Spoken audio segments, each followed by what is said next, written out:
There is a proven way to build systems so your e-commerce business runs without you. In this video today, I'll show you the exact 90-day system that we use to remove founders from daily operations without losing control or growth. My name is James Eardley, and I scaled my own e-commerce business brand to £1.5 million while stepping out of the day-to-day. And now I install the same system for other 6 and 7 figure founders. If your business still needs you every day, then this will show you exactly what to fix. Now, let me walk you through it. So we're going to go from being a founder-dependent company to a founder-led company. And the reason this is so important is because the more valuable you are, the less valuable your company is. So initially, if you are running a founder-dependent company, this is how it looks. It looks like all of these things that run your business day to day. So customer support, orders, suppliers, and numbers are all on top of you, because ultimately they're all going to come to you as the owner to handle and sort out ultimately in your business. Whereas we need to transition, and in the video today I'll show you exactly how we do that, to a founder-led company. And this is how it looks when you run a founder-led company. You are on top of the business, managing operations, and you have systems in place that a team handles and a dashboard for visibility over how the business is running, and you have control and you can spend your time on the most important tasks. Now, the reason we do it in this way with systems is because ultimately at this stage in business that you're at, so doing between 30 and 100K a month as an e-commerce business area, you've got sales coming in, but we don't have enough money in order to hire the type of people that would really take everything off our hands straight away. So for example, for each area of the business, we have 3 areas of the business. We have your sales, you have profit, and you have your operations, so ops. Now, what we need to have in place for each of these 3 different areas is, realistically, for sales, you would have a CMO who would look after your sales. For profit, you would have a CFO, so Chief Financial Officer. CMO is Chief Marketing Officer. And for your ops, you'd have a COO, Chief Operations Officer. And realistically, that's going to set you back a couple of £100,000 a year if you want a serious CMO, CFO, or COO who's been there and done that and taken a brand from 6 figures a month to 7 figures a month already. Before we can get to that phase, what we need to do instead is focus on where can we get the most leverage from our time. And the most leverage from our time is making sure we're spending it looking at and focusing on the sales and the profit side of the business, the income generating tasks. And therefore, the first thing for you to outsource is the operations side of the business. And this is where the biggest opportunity comes.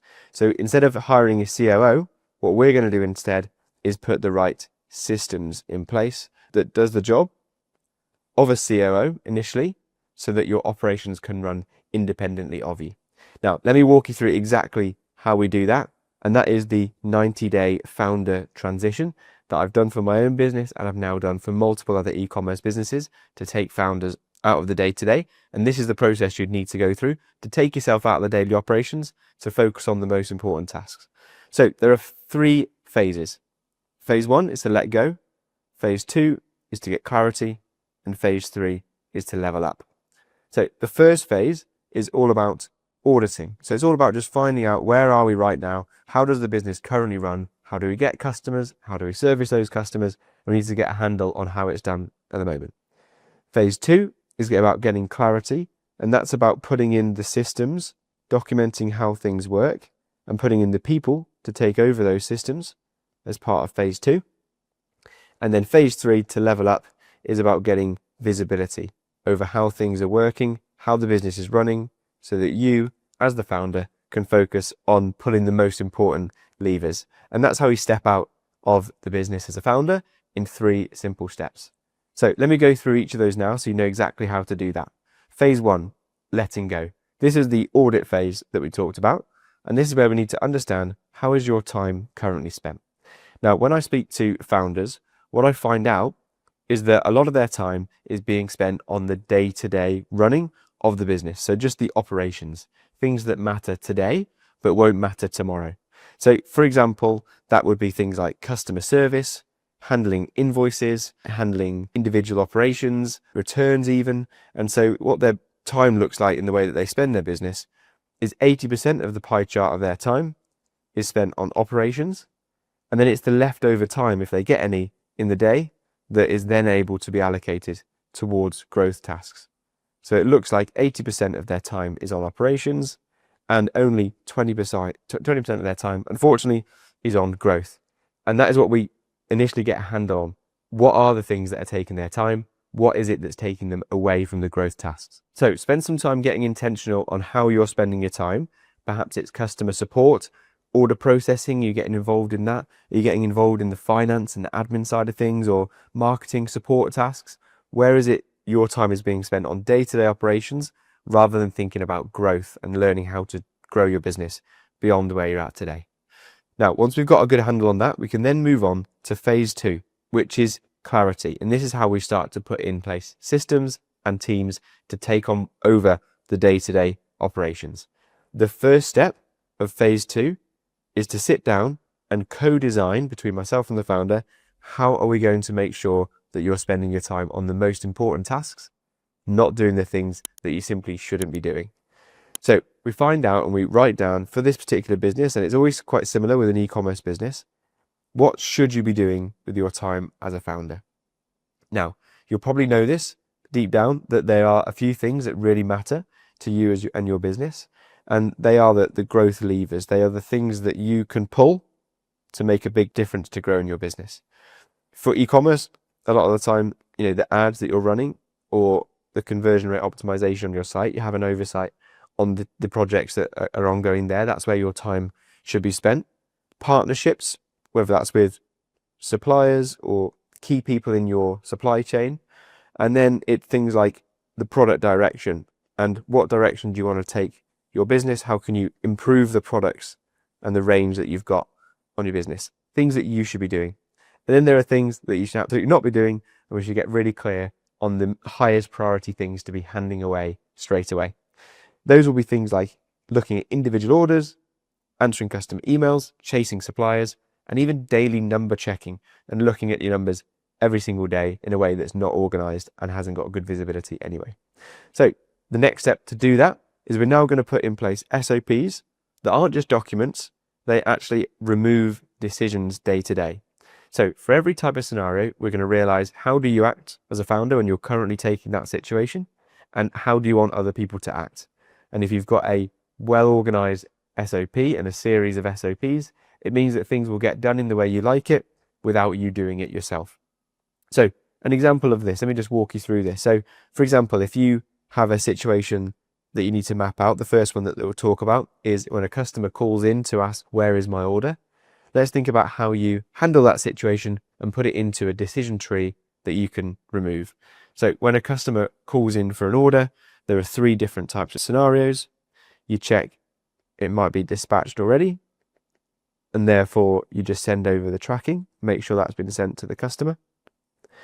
If it's not been dispatched, then you know that you're going to check with the supplier or the courier or your 3PL. Or there might be a situation where it's delayed, and therefore you go through your delay procedure and you lay that out with how you operate in that situation. But there'll be examples of this all across the business that we need to document how you do it. And the order that you do that is the highest priority things, the least leverage, the most common tasks that you're doing day to day. There will be an SOP for how to handle every situation. Once we've done that, we can then bring on the team to take over those systems. Super important that we do the systems first, because that way they'll be able to implement what you want them to do from day one, because you've got the systems in place. So we'll map out all the systems. We'll then put in place virtual assistants or team members into the business to handle those day-to-day operations. And within a few weeks, we're going to have them not hitting the ground running and then taking over and owning a certain part of the business as quickly as possible.